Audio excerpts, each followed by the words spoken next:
So ব্যাটিংয়ের পুরো ক্রেডিটটা সাইফ এবং সৌম্যকে দিতে হবে। আপনি আসলে বাংলাদেশ দল জিতে কি বলবেন? ওরা ভালো ক্রিকেট খেলেছে আজকে। সবথেকে বড় যেটা মনে হচ্ছে যে তাদের ক্রিকেটের মধ্যে যে জিনিসগুলো গত দুটো ম্যাচে বা স্পেশালি গত ম্যাচে কনফিডেন্সের যে অভাবটা ছিল, একটা দল হারার পরে যে বাউন্স ব্যাক করতে পারে এত সুন্দরভাবে, তার একটা উদ্দেশ্য প্রমাণ আজকের এই বাংলাদেশ টিম। উইকেটটা অনেক আলোচনা হচ্ছিল, আপনি আসলেন উইকেটের চরিত্র বদলে গেল বলতে গেলে, দুই ওপেনার দারুণ ব্যাটিং করছে।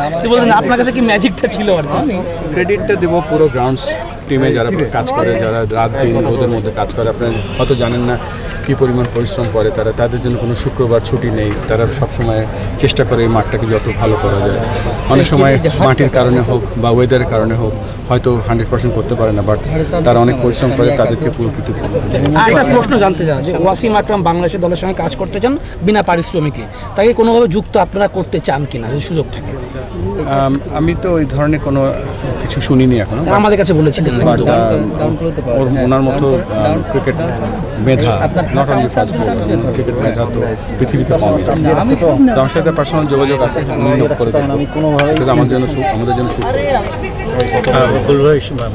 টসের আগে আপনি গ্রাউন্ডসম্যানদের সাথে কথা বলছিলেন, কি বার্তাটা দেন? অ্যাকচুয়ালি সামনে আমরা যেতে পারি উইথ পজিটিভস, কনফিডেন্স।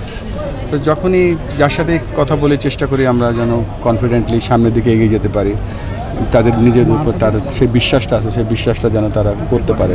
কেননা সকলেই তো অনেক মেধা নিয়ে এখানে কাজ করে, সো এই মেধাটা যেন তারা প্রস্ফুটিত করতে পারে, পজিটিভ কথা বলা যায়। থ্যাংক ইউ ভাই, থ্যাংক ইউ।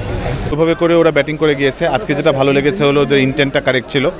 যখন ওরা স্লটে বল পেয়েছে বা ওদের স্ট্রেংথে বল পেয়েছে সেটা চালিয়ে দিয়েছে। ওরা ওই 200-210 রানে টার্গেট করে খেলে নেয়, ওরা অ্যাকর্ডিং টু দ্য মেরিট খেলেছে। এবং যেটা ভালো লেগেছে যে ওরা স্ট্রাইকটাও রোটেট করেছে। সো ব্যাটিংয়ের পুরো ক্রেডিটটা সাইফ এবং সৌম্যকে দিতে হবে, বিকজ ওরা বেসটা ক্রিয়েট করে দিয়েছে। মিডল অর্ডারটা নিয়ে একটা ঝামেলা ছিল, এটা এই ম্যাচেও কিন্তু থাকলো। ওপেনিংয়ে রান পেয়েছে কিন্তু মিডল অর্ডার এখনো সেটেল না। দেখেন এভাবে করে আসলে মিরপুরের উইকেটে যখন আপনি খেলবেন তখন আপনার আসলে প্রথমে নতুন একটা ব্যাটসম্যান যখন আসবে তখন ডিফিকাল্ট হয়ে যায়। সো সাইফ এবং সৌম্য যতই ভালো খেলেছে না কেন, আপনি যখন 30 ওভারে যে হঠাৎ করে ব্যাটিং পাবেন তখন অ্যাডজাস্ট করার টাইমটাও দিতে হবে। নট নেসেসারিলি যে দুইটা ব্যাটসম্যান ভালো খেলেছে বলে তাদেরটাই ক্যারি অন করে আরেকটা ব্যাটসম্যান করতে পারবে। আমি মনে করি যে শান্ত যে 44 করেছে 55 বলে, সেটাও ওই সময় দরকার ছিল। লাস্টে সোহান কিছু কুইক রানস করে দিয়েছে, যারা এসে অকেশনাল বাউন্ডারিজ মেরেছে। সো আমার কাছে মনে হয় যে 297 is almost like a dream in Mirpur. So when you get 297 you can't complain much.